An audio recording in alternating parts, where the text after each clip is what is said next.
Assalamualaikum warahmatullahi wabarakatuh.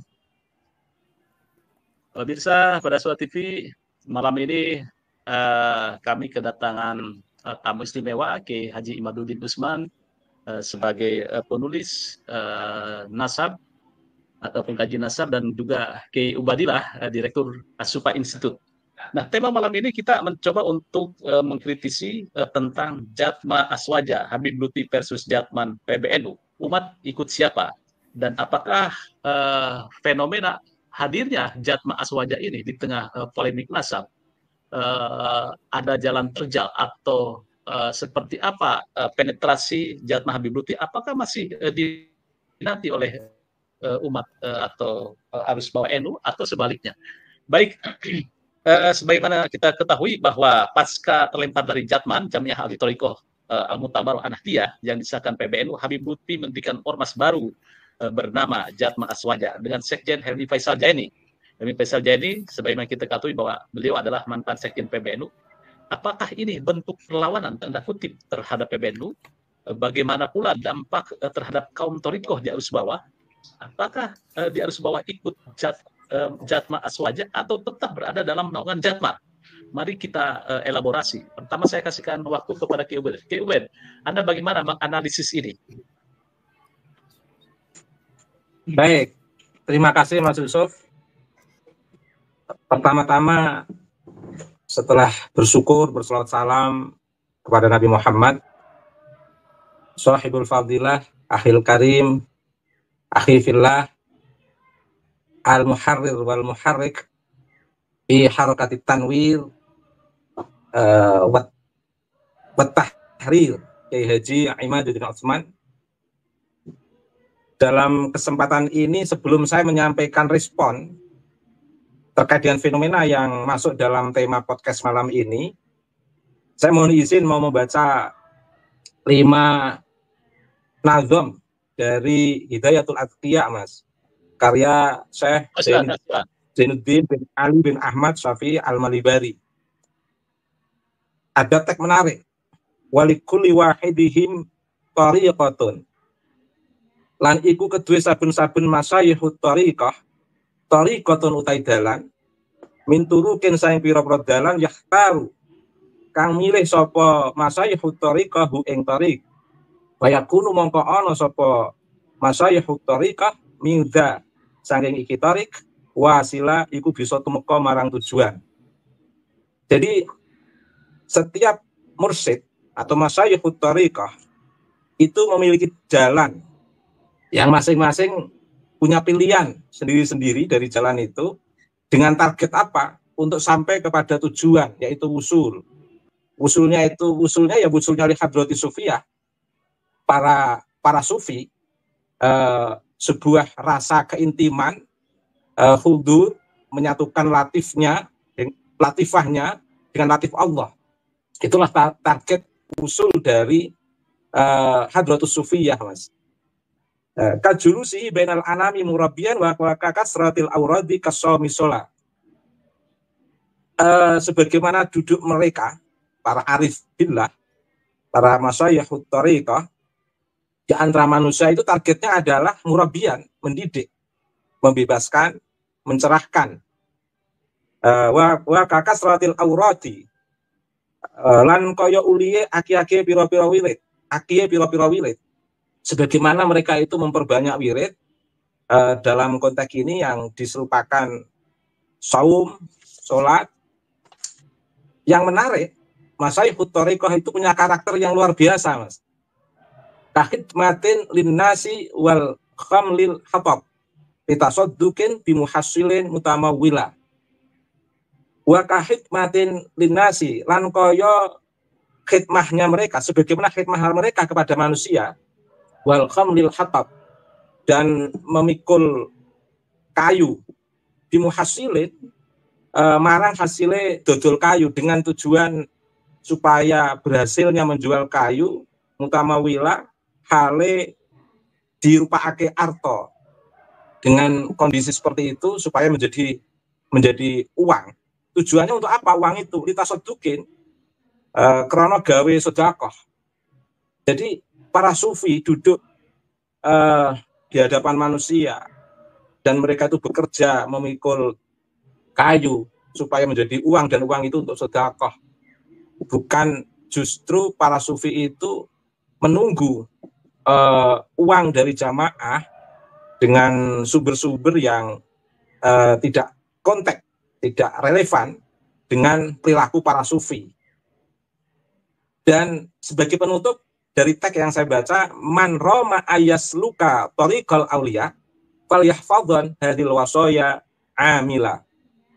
Jadi siapa yang ingin mencapai jalan para kekasih Allah, tentu dia harus melakukan suluk sebagai seorang salik, harus melakukan suluk pada jalan maslak yang disampaikan tadi, sehingga perlu dijaga sikap-sikap yang seperti itu sebagai bentuk kriteria wirai para kekasih Allah. Itu sebenarnya sangat membebaskan, mencerahkan, dan tidak mengelabui. Targetnya adalah target untuk pembebasan dan pencerahan itu sendiri sebagai jejak risalah dari risalah Nabi Mustafa Muhammad SAW. Oke, saya ingin menegaskan bahwa teks yang saya baca ini berlaku umum, Mas. Bisa berlaku untuk kita semua tanpa saya tujukan kepada personal tertentu. Sekarang saya ingin merespon dari tema podcast. Tentu sebelum saya merespon terkait dengan tema, saya ingin mengapresiasi sebagai akademisi, orang yang mencintai ilmu, yang bergelut di dunia akademik. Saya ingin mengapresiasi pandangan dan pola berserikat Bapak Lutfi bin Yahya, karena dalam kondisi apapun itu dilindungi undang-undang, Mas Yusuf. Sehingga bagian daripada sebuah kreativitas masyarakat. Tetapi yang menjadi persoalan, pandangan dan berserikat itu nanti akan diuji. Apakah itu pandangan berserikat yang memiliki perspektif citizenship, kesadaran kewarganegaraan atau kesadaran civic, atau kesadaran membangun civil society untuk menjadi masyarakat yang memiliki kekuatan, bisa menjadi penyeimbang atas sistem dominasi kekuasaan yang dipimpin oleh seorang pemimpin dalam sistem kekuasaan. Itu nanti akan terlihat sejauh mana peran-peran mereka di dalam membebaskan dan mencerahkan masyarakat. Tetapi kalau pandangan dan berserikat itu hanya untuk kehendak kuasa sendiri, itu nanti tidak akan bisa dirasakan masyarakat luas terkait dengan makna atau arti sebuah pembebasan dan pencerahan dalam memberikan pandangan atau berserikat. Jadi pandangan maupun berserikat seseorang itu nanti akan diuji apakah dia memiliki perspektif citizenship, civil society, dan kesadaran civic, kesadaran kewarganegaraan atau tidak. Itu akan dilihat dari peran-peran transformatif seseorang di dalam memberikan dinamisasi maupun di dalam membangun modernisasi cara nalar masyarakat menjadi masyarakat yang rasional, menjadi masyarakat yang berperadaban, menjadi masyarakat yang memiliki perspektif ilmu pengetahuan. Tapi kalau sebaliknya malah membodohi, mengkerdilkan masyarakat, menghegemoni masyarakat, mengkooptasi masyarakat, tidak memiliki dampak transformatif, ya tentu pandangan dan berserikat itu dengan sendirinya nanti akan mendapatkan pandangan-pandangan yang tidak baik di mata masyarakat. Tetapi ala kulli hal sebagai awal sebuah pandangan dan berserikat Bapak Lutfi bin Yahya itu sesuatu yang sangat baik, yang saya apresiasi, Mas Yusuf. Kemudian bagaimana relasinya dengan fenomena jatma di tengah laju kencang jatman yang sudah berlangsung dengan indah, ibarat kapal itu sudah ketemu nahkodanya dengan baik dan berjalan dengan baik dan sudah melakukan koordinasi sampai ke daerah-daerah. Bagaimana fenomena jatma ini? Tentu ada 3 hal, Mas, yang akan menjadi jalan terjal Bapak Lutfi bin Yahya ketika dia membuat jatma. Yang pertama, jalan terjal beliau adalah dia harus mengawali gerakan jatma yang dipimpin oleh Bapak Lutfi bin Yahya itu, mengawali sebuah gerakan, Mas. Mengapa saya katakan mengawali? Karena deklarasinya saja saya saksikan, saya tidak menyaksikan pengurus-pengurus Thariqah se-Indonesia di bawah Jatman. Kecenderungan deklarasi yang disampaikan, yang kita saksikan, itu deklarasi dengan nunut pengajian kliwonan sebenarnya, Mas. Sehingga yang nampak orang-orang umum, saya tidak mau mengatakan awam, meskipun maknanya sama, orang-orang umum yang hadir yang memang ingin mendengarkan pengajian, tidak banyak tokoh-tokoh atau para salik yang turut hadir di situ.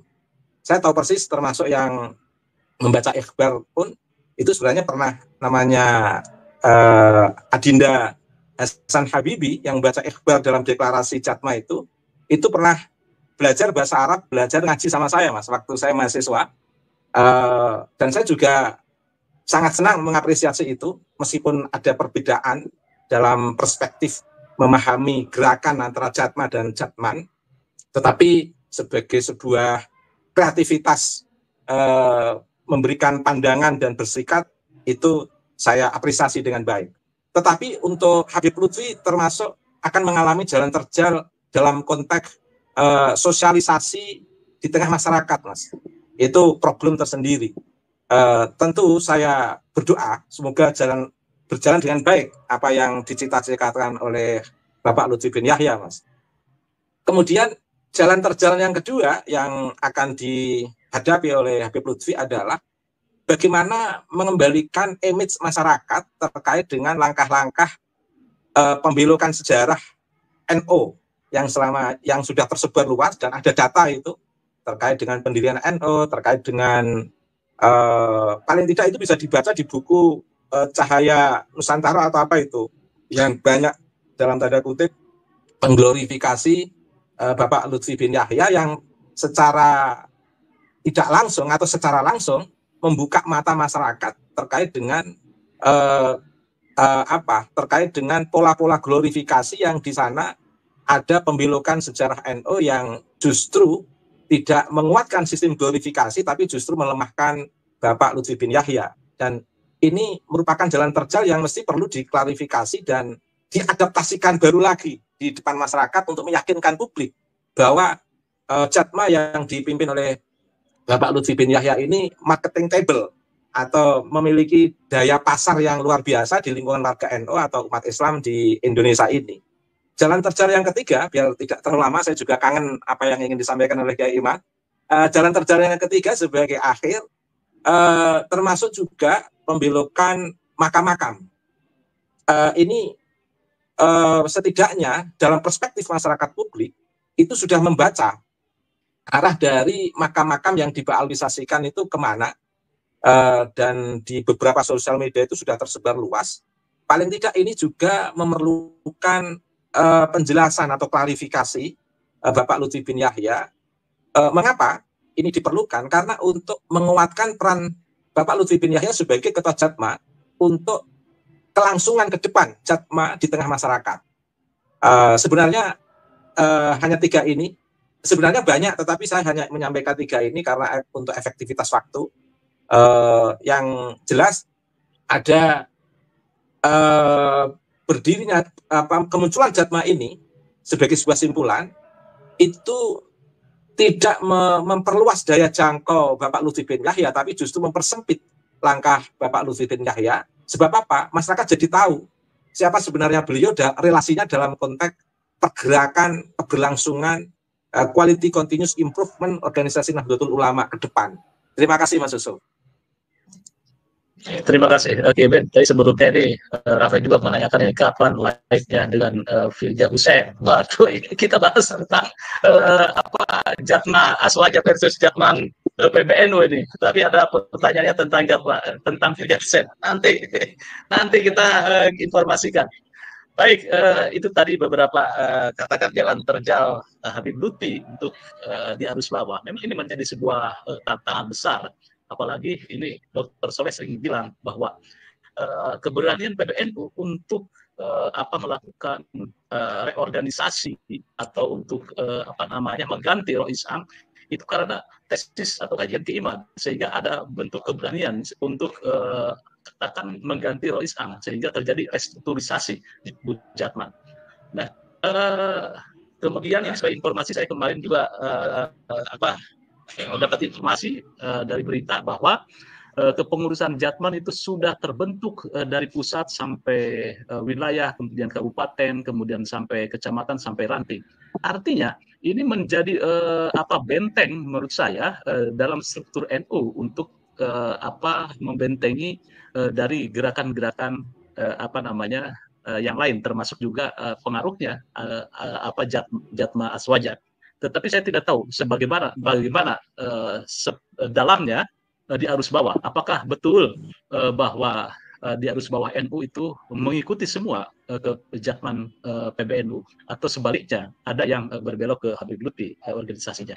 Baik, Kiai Umar, mungkin bisa dikatakan bahwa ini salah satunya Kiai harus bertanggung jawab ini. Kalau kata Dr. Soleh bahwa karena kajian Kiai itu ya tentang nasab Alawi, sehingga terjadinya polarisasi umat dan juga ada keberanian dari beberapa pihak untuk tidak lagi sebagai fatwa yang harus diikuti atau setidaknya mengkritisi gitu ketika para habaib, atau katakanlah di sini juga Habib Lutfi di dalam menjalankan Jatman itu juga ada perlawanan sehingga beliau terlempar sebagai Rois Am. Silakan Kiai.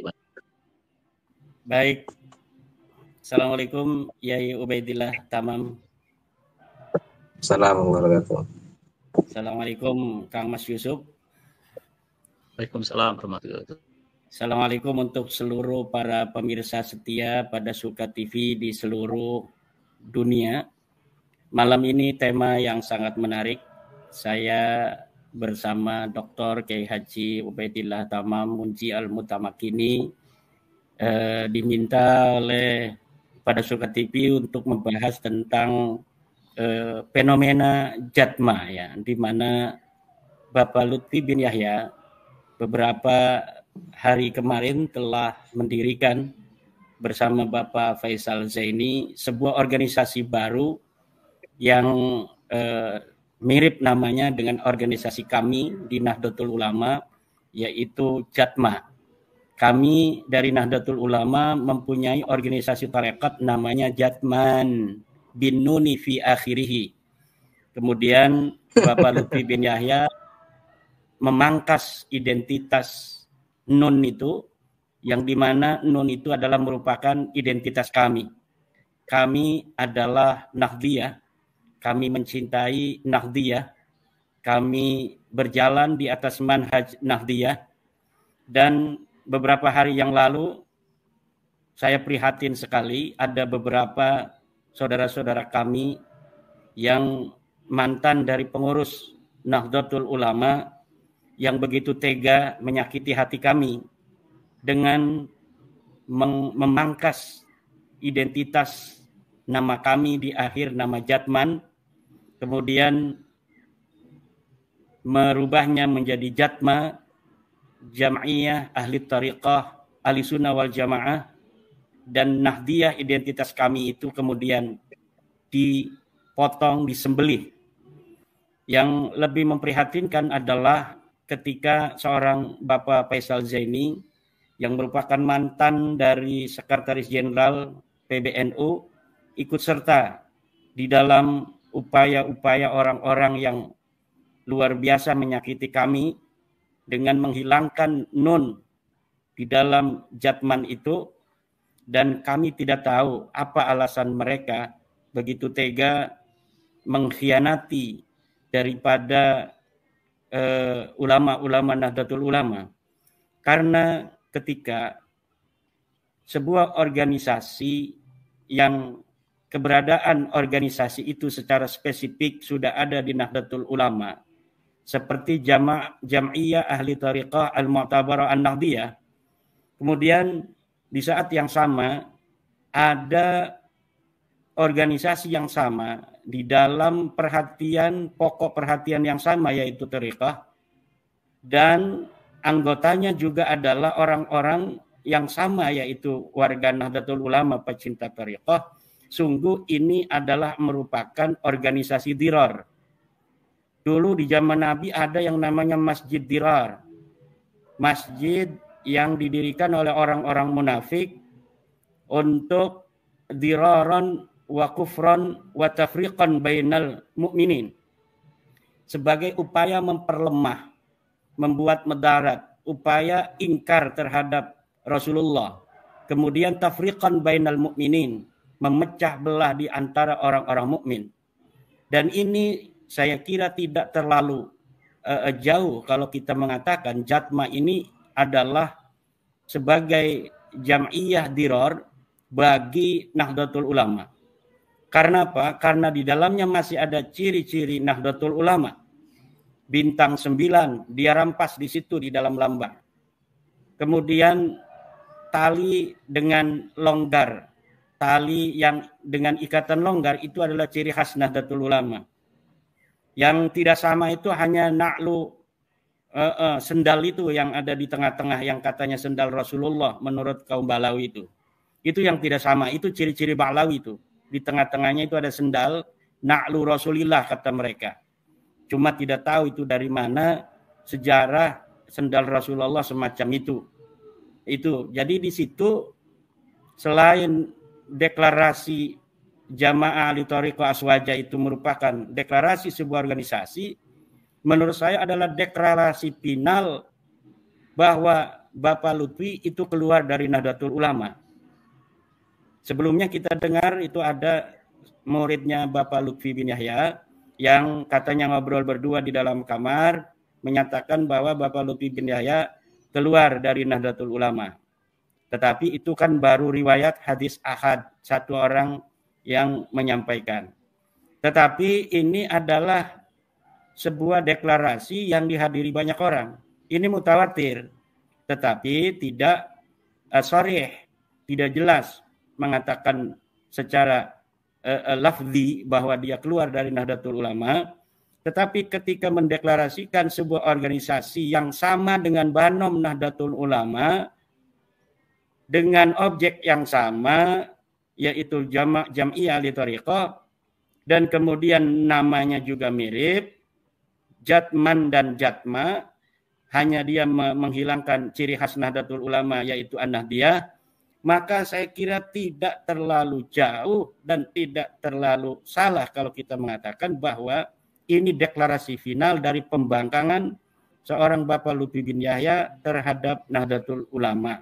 Ini adalah organisasi diroron wa kufron wa tafriqan bainal mu'minin. Ini dari sisi organisatoris.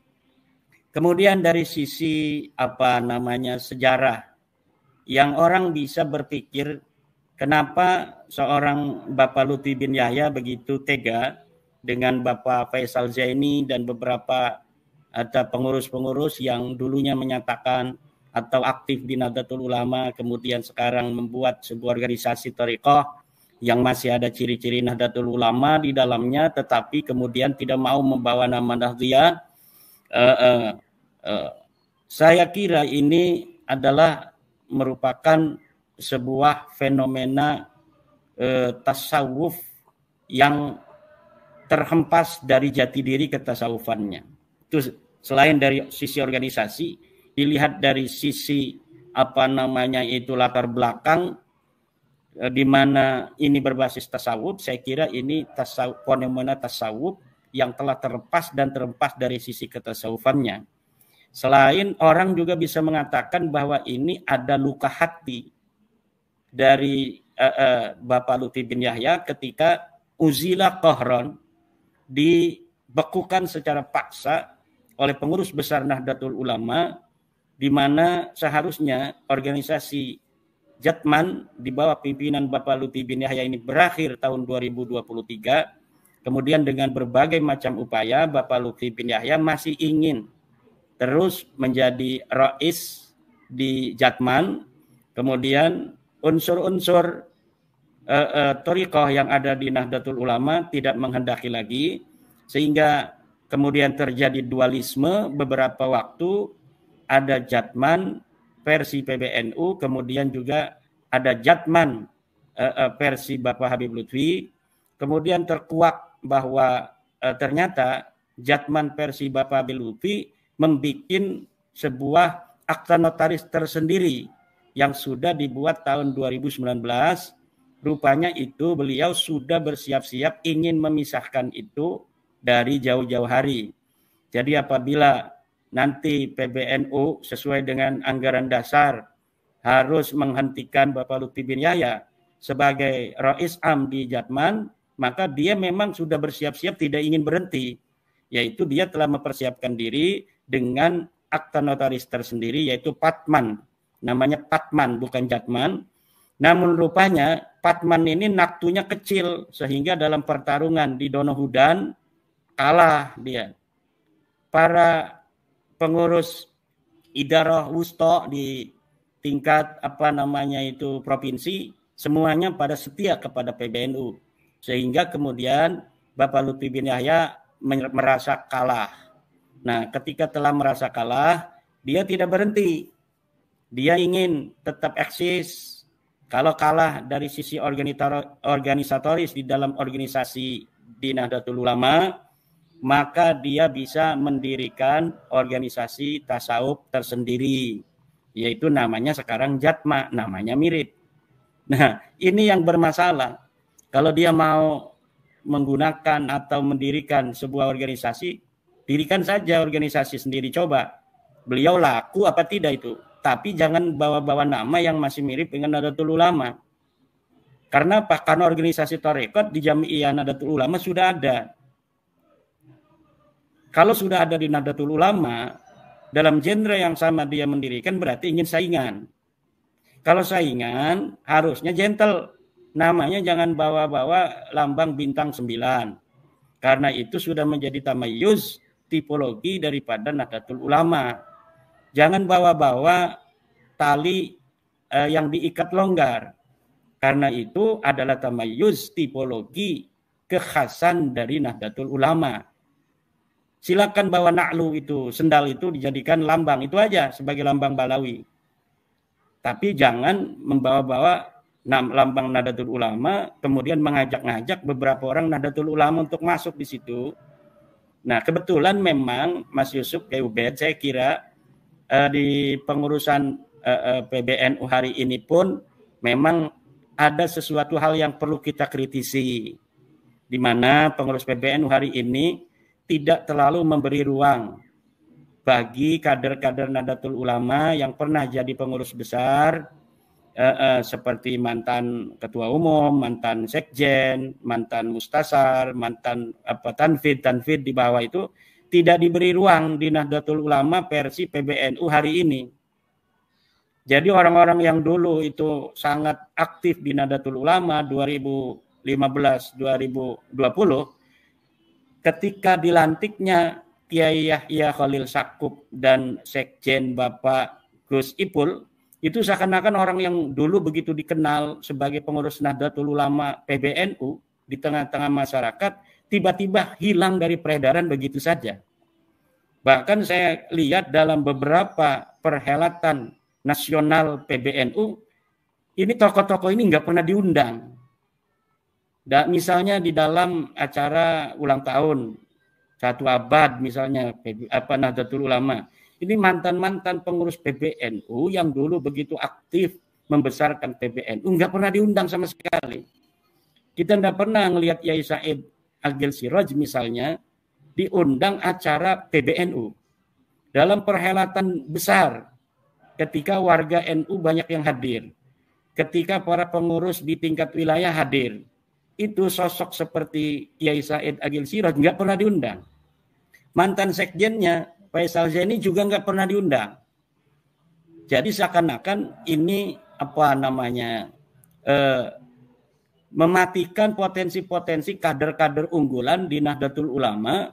Ketika sudah kalah dalam muktamar, maka sudah kamu keluar begitu. Hanya demikian saja, seakan-akan demikian. Padahal ini sebuah peradaban yang sangat memalukan.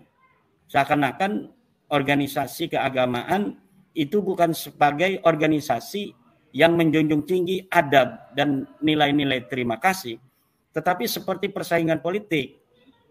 Maka saya kira hal-hal yang demikian harus dirubah oleh PBNU. Masa acara presiden 17 Agustus saja mantan-mantan presiden, wakil presiden diundang. Tapi ketika acara-acara PBNU, ini pengurus-pengurus masa lalu nggak pernah ada yang diundang. Saya nggak tahu apakah diundang kemudian nggak datang gitu. Tapi saya kira saya lebih husnudonnya itu nggak diundang ini. Jadi kalau kita mau husnudon, mereka kayaknya nggak diundang sama sekali. Oleh karena itu, akhirnya orang-orang semacam Bapak Faisal Zaini yang biasa aktif di tengah-tengah masyarakat mencari kesibukan.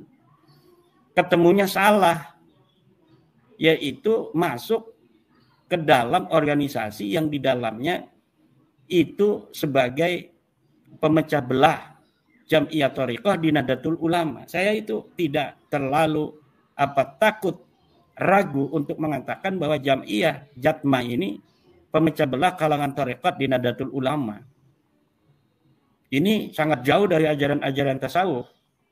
Dalam ajaran tasawuf, di mana tasawuf itu adalah kaifiyatus suluki wasairi ilallahi ta'ala bitarki ta'arrudi wa tarkil ikhtiyar. Bahwa tasawuf adalah kaifiyatus suluki wasairi ilallah. Cara bagaimana seorang hamba berjalan menuju Allah. Bitarki at-ta'arrud, dengan meninggalkan menonjolkan diri. Wal ikhtiyar, dan meninggalkan ikhtiar. Nah, kalau Bapak Lutfi bin Yahya, saya kira jauh itu dari definisi itu. Dia ta'arrud, dia juga ikhtiar. Dia tidak tahu kalau memang Allah sudah menyayangi dia agar berhenti berlutak-latik dengan pergaulan dengan manusia. Akhirnya disuruh berhenti sama Allah dengan wasilah daripada PBNU memberhentikannya. Nah, kalau orang tasawuf itu harus berpikir demikian. Oh, berarti saya ini harus berhenti. Ini namanya hukum waktu di dalam Syarah Hikam. Kalau kita melawan hukum waktu, itu berarti sudah ma'rifatullah di dalam hatinya jauh itu. Iradatuka al-asbaba ma'a iqamatillahi iyyaka fit tajridi inhiqatun 'anil himmatil 'aliyah. Orang yang menginginkan suatu sabab seperti organisasi, padahal Allah telah menempatkan dirinya dipaksa untuk tajrid, tidak lagi berorganisasi, inhiqatun 'anil himmatil 'aliyah, yang demikian itu adalah sebuah bukti dia telah terperoksok dari cita-cita yang mulia untuk Allah, kemudian terjerembab ke dalam cita-cita hawa nafsunya sendiri. Jadi cara berpikir tasawuf itu cara berpikir bagaimana dia menerima apa yang telah ditentukan Allah. Kalau orang mau tasawuf, jangan jadi politisi. Nggak pas itu kalau tasawuf dengan politisi. Tasawuf itu tarkul ikhtiyari wa ta'arrud. Dia meninggalkan ikhtiar, dia meninggalkan menonjolkan diri. Nah, ini deklarasi, kemudian upaya-upaya melawan itu sebelum adanya kongres Jatman di Donohudan, bahwa dia akan mengadakan kongres tandingan, muktamar tandingan. Lah itu sudah jauh tuh daripada ajaran-ajaran tasawuf. Ajaran tasawuf adalah ajaran tawakal, ajaran menerima ketentuan Allah, bagaimana beradaptasi dengan takdir Allah Subhanahu wa taala. Itu tasawuf hakiki. Bukan tasawuf kemudian menonjolkan diri, bahkan memperlihatkan bahwa saya tidak kalah, bahwa saya bisa melawan kamu, bahwa kamu akan menyesal telah memecat saya, bahwa kamu akan menyesal menjauhkan saya dari Jatman. Nanti lihat, ini siapa yang akan diikuti oleh umat, apakah Jatman PBNU, apakah Jatma kami. Itu kita tidak salah untuk membaca demikian. Itu bukan seorang sufi. Itu orang yang dirasuki oleh hawa nafsu. Dan ini saya melihatnya udah jadi jauh. Ketika habis muktamar Lampung, beliau kan ingin jadi Rais Am, nggak jadi. Kemudian di dalam struktur PBNU, Bapak Lutfi bin Yahya dijadikan salah satu mustasar, di bawah ditaruhnya. Dia SMS itu di grup-grup pengurus NU. Oleh siapa yang SMS bawa, saya menyatakan mengundurkan diri dan tidak mau untuk diletakkan sebagai mustasar dengan alasan ingin fokus di Jatman. Nah, itu dari situ saya sudah melihat bahwa ini bukan seorang sufi. Kalau Sufi ingin membesarkan nama NU, biarkan aja namanya itu ditulis sebagai Mustasar. Toh Mustasar itu tidak terlalu banyak kerjaan juga di Nahdlatul Ulama. Kalau misalnya nama kita itu bermanfaat ada di PBNU dengan hanya Mustasar, ya alhamdulillah, walaupun saya tidak bisa untuk berbuat lebih banyak, namanya saja mudah-mudahan manfaat untuk menghiasi daftar nama-nama itu sehingga terlihat indah oleh masyarakat Nahdliyin, kan harusnya begitu. Tapi dia tidak. Malah saya pernah membaca WA-nya itu yang dibagikan di grup-grup kami bahwa dia menyatakan mengundurkan diri dari struktur itu tahun 2021 hasil Muktamar Lampung itu. Nah, ini pandangan saya sementara Kang Mas Yusuf ya. Jadi ini fenomena thariqah juga ini Yai Ubed ini ya, fenomena tasawuf hari-hari ini di medsos ini memang tasawuf itu kan hal-hal pribadi kita dengan Allah. Kemudian ada sebuah media untuk lebih terarah cara kita dalam menempuh jalan Allah, yaitu thariqah. Nah sekarang ini yang ada di medsos orang-orang yang bukan orang pesantren banyak yang ngomong-ngomong tasawuf, banyak yang ngomong-ngomong thariqah. Muncul fenomena Ustadz Raji Hasim yang tasawufnya ngacak itu nggak sesuai dengan ajaran tasawuf pesantren itu. Ada Ismur Ruh segala macam, ada Qutbul Gawas Imam Mahdi, itu tasawuf yang tidak sesuai dengan tasawuf Nahdlatul Ulama. Tasawuf Nahdlatul Ulama adalah tasawuf yang muqayyadun bil Qur'ani was sunnah. Tasawuf yang diikat dengan Al-Quran dan Sunnah, bukan tasawuf model Ustadz Raji Hasim. Itu tasawuf apa model begitu? Itu nggak ada dalam ajaran Nahdlatul Ulama, dan orang-orang NU jangan ikut-ikut itu. Tasawuf model begitu nanti sesat itu. Oke. Memahami Nur Muhammad, kami di pondok pesantren sejak dulu ngaji kitab Daqaiqul Akhbar tentang Nur Muhammad itu sudah dipelajari sejak ibtida, tetapi tidak didefinisikan begitu rupa seperti Ustadz Raji Hasim memahami Nur Muhammad. Ada Ismur Ruh, ada orang punya Ismur Ruh segala macam, itu sesuatu yang jauh menyimpang dari ajaran-ajaran tasawuf seperti yang diajarkan Imam Al-Ghazali dan Junaid Al-Baghdadi. Maka Syekh Hasim Asy'ari itu sangat selektif di dalam masalah thariqah, di dalam masalah tasawuf. Agar apa? Agar tidak bisa masuk orang-orang halu semacam itu tuh, semacam Ustadz Ar-Raji halu. Dia dokter tapi halu dalam tasawuf, sehingga nanti bisa menyesatkan umat. Lama-lama umat itu yang tidak mengerti, yang tidak mempunyai basic pondok pesantren, itu akan memahami tasawuf itu seperti ini. Padahal tasawuf itu kalau di pondok itu yang orang suka sholat jamaah, orang yang suka qabliyah ba'diyah, orang yang baca Quran banyak, orang yang hatinya tertata, orang yang mengedepankan zuhud, wara, adab dan lain sebagainya. Bukan tasawuf model yang sekarang diajarkan di medsos, yang diajarkan di YouTube itu. Tasawuf yang coba kita lihat itu, kiai-kiai kita jarang bicara tasawuf di media sosial itu. Di pesantren saja Abuya Dimyati itu orang yang kurang tasawuf seperti apa. Beliau puasa setiap hari seumur hidup. Anaknya juga Buya Muhtadi puasa seumur hidup. Tidak pernah tinggal sholat jamaah. Ngajinya itu ngaji kitab-kitab balaghah, Uqudul Juman, tafsir, fikih. Nah seperti itu, ngaji kitab tasawufnya jarang. Tapi tasawuf itu diamalkan, bukan dibicarakan. Hari ini banyak orang bicara tasawuf, tapi hanya di kata-kata. Tasawuf itu diamalkan, bukan dibicarakan. Nah sekarang tasawuf dibicarakan, tasawuf falsafi, kemudian bercampur dengan tasawuf murni. Di Nahdlatul Ulama, ajaran Nahdlatul Ulama dalam tasawuf hanya ajaran tasawuf yang muqayyadun bil Qur'ani Sunnah dari Al-Ghazali dan dari Al-Junaidi, yang kemudian kedua-keduanya bermuara pada Syekh Abdul Qadir Al-Jilani, Abu Hasan Asyadzili, Ar-Rifai, dan lain sebagainya. Demikian sementara. Ya, baik.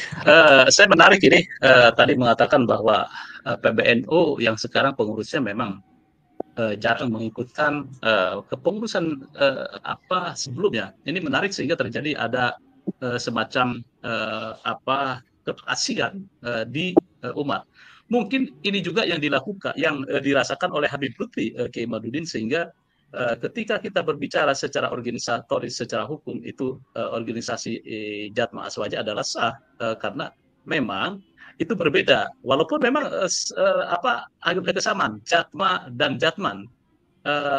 Tadi menarik Keiman bahwa inilah yang membedakan bahwa Jatma tanpa N berarti tanpa NO. Kemudian Jatman itulah yang Jatman An-Nahdiyah. Nah, Kiai, ini bagaimana ada sinyalemen juga yang mengatakan bahwa PBNU tidak mau atau tidak berhasil. Artinya ketika Habib Lutfi mendeklarasikan Jatma Aswaja, PBNU tidak berhasil melakukan negosiasi atau islah katakanlah ya dengan Habib Lutfi. Ini bagaimana ini? Ngapain negosiasi dengan Pak Habib Lutfi? Biarin aja. Wong dia banyak berbuat sesuatu yang kurang bagus di Nahdlatul Ulama selama jadi pengurus Jatman kok. Dirubah-rubah sejarah kan beliau itu, yang merubah sejarah pendirian NU beliau. Kemudian makam-makam dan lain sebagainya yang dibangun oleh Pak Lutfi bin Yahya juga ini sudah terbukti itu di dalam reportase wartawan-wartawan, bisa dilihat di dalam Google bagaimana itu reportase wartawan tentang berbagai macam kuburan-kuburan yang dipalsukan. Ada orang bertanya, mana buktinya? Katanya Pak Lutfi bin Yahya masuk kuburan. Reportase wartawan masih ada itu.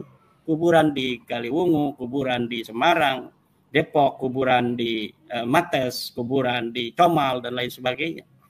Nah, jadi negosiasi atau istilahnya itu yang nggak diperlukan. Yang ada itu yang diperlukan adalah untuk Pak Lutfi bin Yahya adalah kesadaran bahwa sudah waktunya mungkin saya harus bersama Allah. Tinggal usah lutak-latak lagi dengan pergaulan manusia, atau umur sudah di atas 70 mungkin. Jadi kalau kita berpikir tasawuf, ya berpikirnya harus semacam itu. Bukan malah menunjukkan perlawanan. Toh dia dibesarkan oleh Nahdlatul Ulama, harusnya banyak terima kasih. Oke dah, saya terima kasih. Selama ini dibesarkan Nahdlatul Ulama sampai dikenal presiden, sampai dikenal para pejabat, sampai dikenal oleh tentara, dikenal oleh TNI, polisi, dan lain sebagainya. Kan harusnya begitu. Tapi ini kan tidak, malah membuat sesuatu. Kalau PBNU nggak mungkin berani ngomong ini. Saya yang ngomong ini sebagai warga Nahdiyin. Sekarang saya yang udah nggak di PBNU ini. Jadi nggak perlu negosiasi. Mawas nih di PBNU kalau ada negosiasi apa? Apa yang mau dinegosiasikan? Nggak perlu negosiasi itu. Yang perlu itu kesadaran dari Pak Lutfi bin Yahya. Besok pengumuman. Saya karena telah bermimpi Rasulullah, saya tidak boleh bikin Jatma, saya bubarkan kembali Jatma. Kan dulu dia ngomong begitu. Saya mau keluar dari PBNU atau saya nggak mau lagi ngurus PBNU, tapi Rasulullah melarang saya, katanya. Rasulullah melarang saya untuk tidak lagi ngurus PBNU. Nah sekarang malah dia yang keluar dari NU kan nggak sesuai dengan katanya mimpi bertemu Rasul. Nah maka udah sadar aja, nggak usah negosiasi, nggak usah apa-apa, biarin aja. Kita lihat biarin sampai di mana itu dia mau meninggalkan PBNU, meninggalkan Nahdlatul Ulama. Nadir Shah Hussein juga ikut-ikutan itu, membela-bela segala macam, apa urusannya dia. Dia mungkin ingin masuk struktur ya, Pak Profesor Nadir itu. Sampai kemudian menjelek-jelekkan Rais Am kita, Ayahanda Kiai Haji Miftahul Akhyar. Saya dibilang Khawarij, dibilang Wahabi, nggak pernah marah saya sama Mbah Yai Miftah. Kenapa? Saya anggap beliau orang tua saya. Lah orang tua mau ngomong apa, biarin aja sama saya. Wong itu rasa cinta orang tua kok. Tapi Profesor Nadir ini berani bicara jelek tentang Rais Am saya. Ini saya tidak terima itu. Apalagi kemudian setelah itu viral dia bicara jelek tentang Rais Am Yai Miftahul Akhyar, dia masuk ke Jatma, atau saya tidak tahu dia masuk atau tidak. Yang jelas saya lihat dia membela Bapak Lutfi bin Yahya di dalam sebuah tulisan, Dan saya sudah jawab tulisannya itu. Dan saya kira ini orang-orang yang ngomong demi NU, tetapi tidak menjaga PBNU kita, tidak menjaga ketua umum kita, tidak menjaga Rais Am kita, berani bicara jelek tentang mereka, itu diragukan ke-NU-annya. Kenapa? Saya meyakini bahwa setiap Rais Am dan ketua umum yang terpilih, bagaimanapun prosesnya, dalam muktamar yang sah, maka beliaulah pilihan yang paling tepat untuk kita saat ini. Saya tidak peduli dengan beliau misalnya marah pada saya, tidak setuju dengan penelitian nasab seperti ayahanda Kiai Mitol. Enggak jadi masalah, orang itu masing-masing dalam masalah suatu pendapat. Tetapi di dalam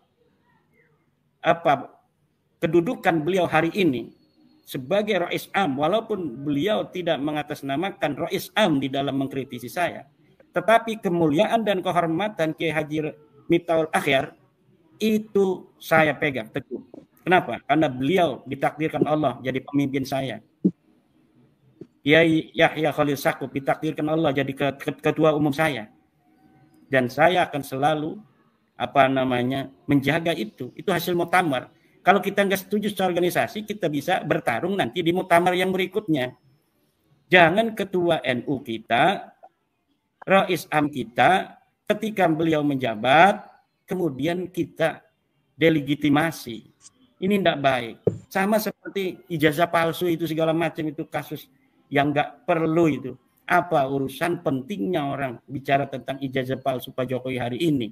Dia telah jadi wali kota dengan ijazah itu, jadi gubernur, kemudian jadi presiden 2 kali. Toh kenapa sesudah beliau itu lengser, tidak lagi jadi presiden, dipermasalahkan ijazahnya?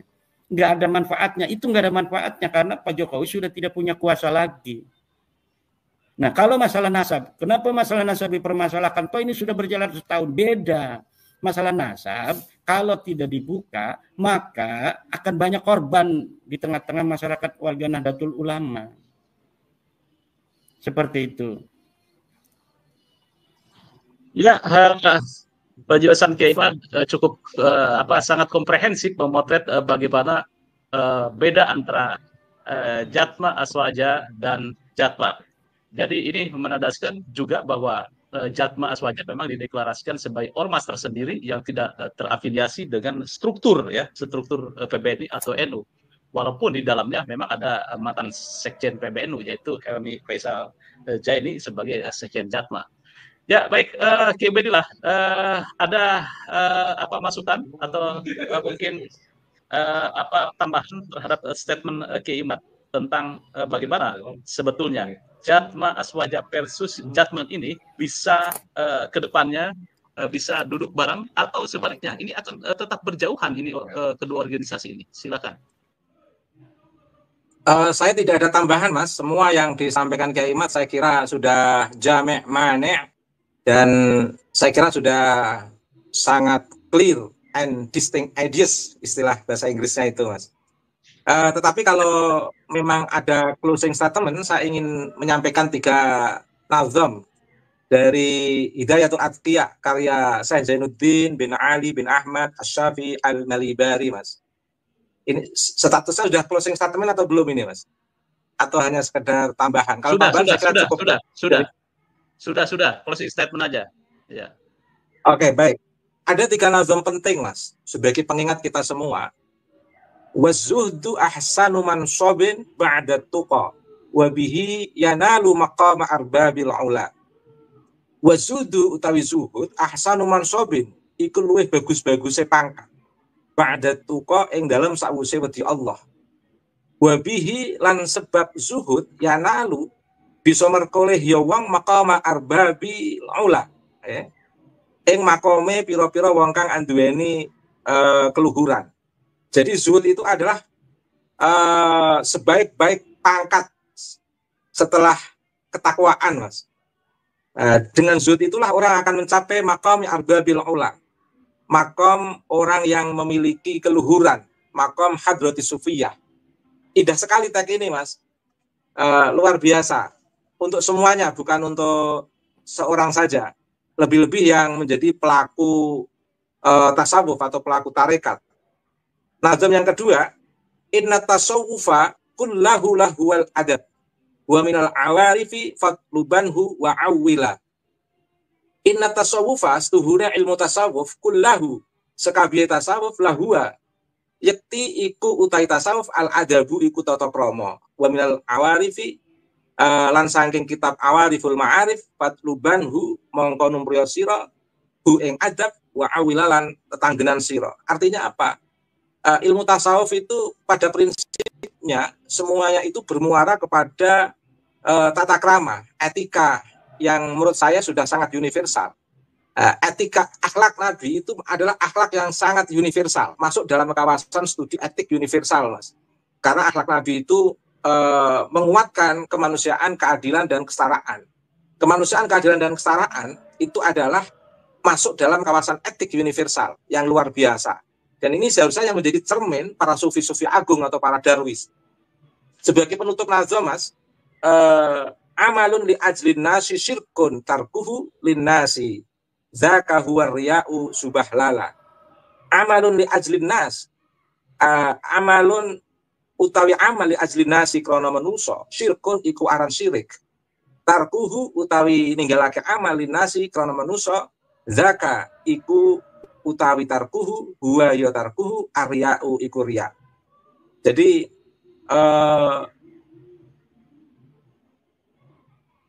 perbuatan yang karena manusia itu memiliki nilai kesirikan, Mas.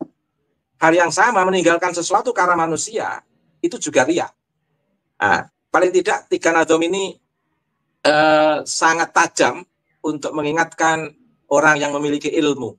Sebagai penutup, dalam kondisi apapun, orang yang memahami isyarat ini adalah orang-orang yang berilmu.